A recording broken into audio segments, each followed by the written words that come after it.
Welcome to the second part of our very special two-part utopian dystopian special, where we'll take a good gaze at our near future, the one we created and the one that is being created for us. Let's do it again.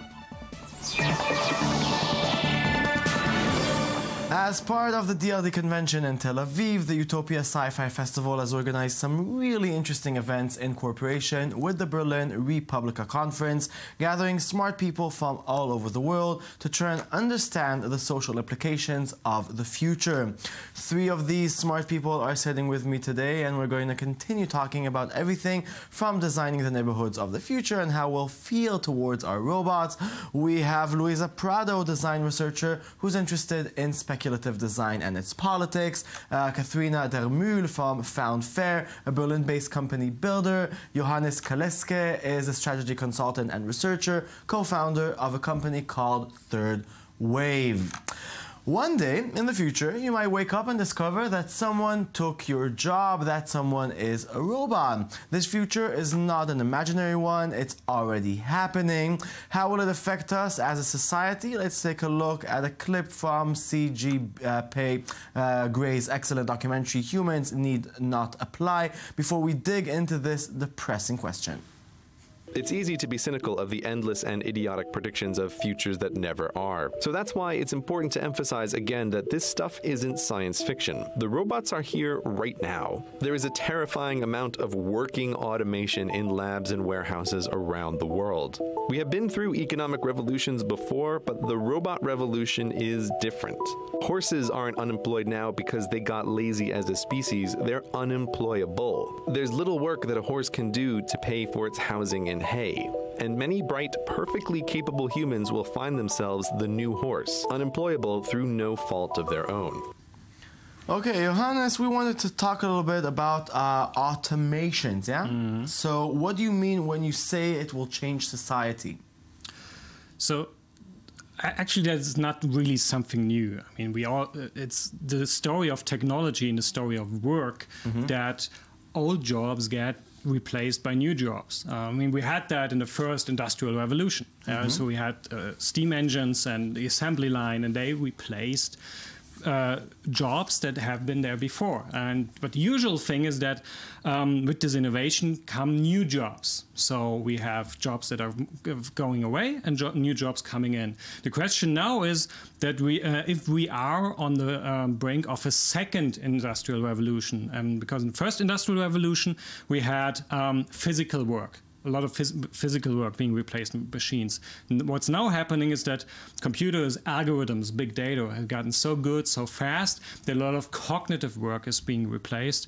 And this is the question now. Is this taking away jobs? And in this case, it's not only taking jobs at the lower end of the spectrum, but it's actually taking away jobs from lawyers, doctors, from journalists, from people who usually think that they are pretty safe in their job. But now the question is is it actually taking away those jobs? But I don't know, for me it's, working less and letting the machines do more. Isn't that what we as a society wanted from, throughout the history? Well, depending on the kind of work that you mean, definitely. So do you think this this near future is a dystopian one, where the machines are starting to work instead of us? Well, I don't know, because, for instance, what's that called? The little vacuum cleaner. The Roomba. The Roomba. Exactly, the Roomba. Yeah. Nobody wants to do that. Yeah. It's really a little robot that does a task that nobody really wants to do.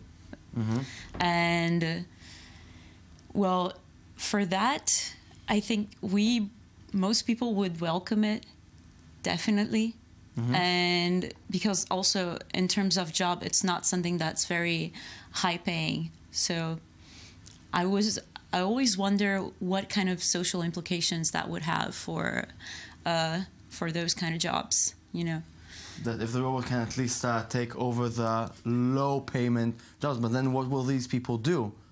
I mean, we were also talking about that it takes away jobs on the higher end. And the question is, I mean, we are living definitely in a performance society where faster, better, and more is definitely happening in everyone's job. And the question is, why are we stressing ourselves so much about doing more and more and more when we can get support at some points from, I don't know if it's artificial intelligence or if it's robotics or whatever. So, I mean, we're gathering more and more knowledge, and we are like living in a knowledge society. So why not have somebody, for example, doing the job of reading a, I don't know, paper for me when I did research, and maybe condensing some information so I can do maybe the theory building and coming up with like adding new knowledge pieces and not reading, you know, paper over paper over paper, but creating new stuff. So maybe that's one way how something like that can be of support, but we still have to ask if that's, if that's something that's desirable. And I think that's the more important question. Is it desirable or not? Well, would you answer that question? Well, we had a good example in this video where the narrator talked about the horses are not being employed anymore. I mean, I think the situation might have been a bit different if the horses were actually consumers, if they actually were the ones who need to buy something. Because in all this theory about automation and we're not needing to work anymore, the system, economic system we have right now, I think it's called capitalism, is still based on people buying things. So we can have all the automation in the world if nobody has the money to buy things. Then it's going to be a huge problem. And I think the problem here, and what I always try to like steer towards, this is not about technology. This has very little to do with technology. It has very little to do with machines and robots. It all has to do with the people behind the machines. Like if you're looking at Amazon, like we see in the background, the problem is not what they can do. It's the problem is the people who put these machines into place. And we just recently had a huge discussion about work culture at Amazon and how evil basically it is and how punishing it is. And I think this is the problem we need to talk about. How do we want to live? How do we want to work? What should work be like and what shouldn't it be like? And that has to be a discussion that can't be happening from the top down and just some technology creators basically saying this is what we want to do, because we still have warehouses by Amazon that are run by very cheap labor who are basically like have very low income and not a lot of agency. In the end, for me, this whole discussion about automation is actually about agency and what can we do to influence our future. Okay, so we're staying with automation with robots, did you know that but these robots can also be cute and sexy. They can have a sexual orientation. Maybe, can they be straight? Can they be queer robots? Will they be part of our lives? Will we ourselves become cyborgs? Let's see Vice's trailer to their story on the digital love industry before we get intimate with the future. When you tell people that this kind of technology exists, the first thing they think is, oh, wow, can we fuck with it? Woo. I absolutely believe that machines will be able to evoke the same kinds of experiences that real human beings evoke in us. That's so weird! People who are needful can get caught up in the virtual thinking that it's more real than it is. And that's because they want it to be. I'm looking forward to a virtual BJ on the Millennium Falcon. We may seek out digital devices that are designed perfectly to meet our every need without any interruption from a real person. This is the evolution of humanity. So, technology is changing everything. Luisa, will it change our sexuality? And if so, how? It's already changing, actually. If you look at things like the birth control pill, it changes a lot of things in our bodies, and we don't really even know that they are changing these things.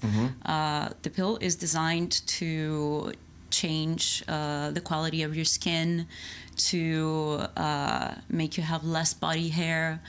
And not only the pill, you know, there's Viagra, there's so many pills that we are using to manipulate and manage our sexuality and our genders in certain ways. So, yeah, I think that's... But that is, you know, something that I can understand and grasp very easily. But then we're talking about robots entering our lives. Will people have relationships with robots? Can you be attracted to a robot? Will that be part of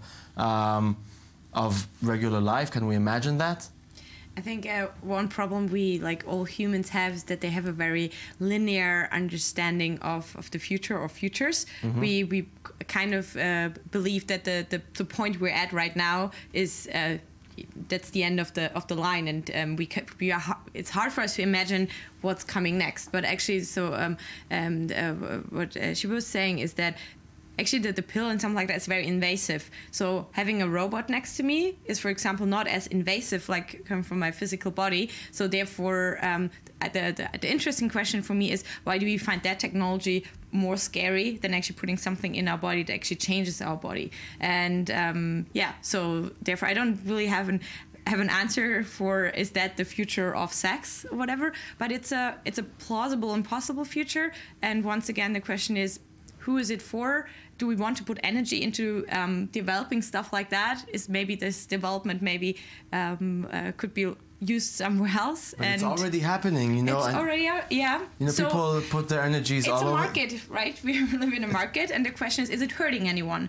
And I think if it's not hurting anyone, the people who like it should use it. But we have to think about ethics, of course. But it's not hurting anyone, I guess. I'm curious to talk about, you know, if we'll become more cyborg-ish, you know, implanting technology in our bodies. What kind of impact will that have, in your opinion, in our society?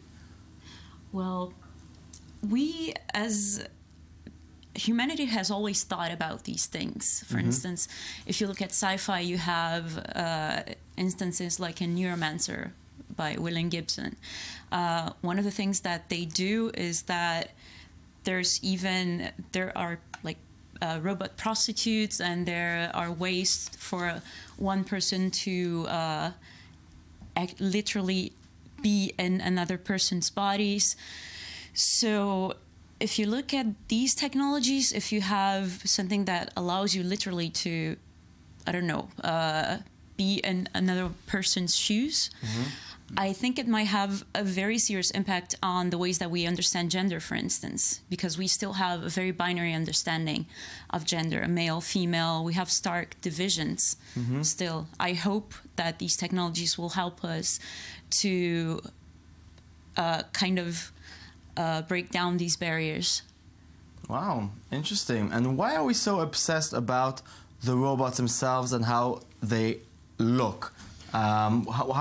What's going on there? What are the manufacturers trying to do now? What are we imagining them looking like in the near future? I mean, the whole conversation about robots and sex bots and something, it's so fascinating to me, because it feels like something that is actually basically kick-started by science fiction. I mean, a lot of these conversations we have and these ideas, oh, we can now do that, or now we can have sex with a robot or something like that, feels like something that the idea was actually installed in us through science fiction, to the movies we've seen, and all of the. There's a lot of these aspects. I mean, the term robot comes from science fiction. It was invented to tell a story about this artificial being, and this is why I think this is always something that seems like almost within reach, but not quite there, because like we are more interested in the story about that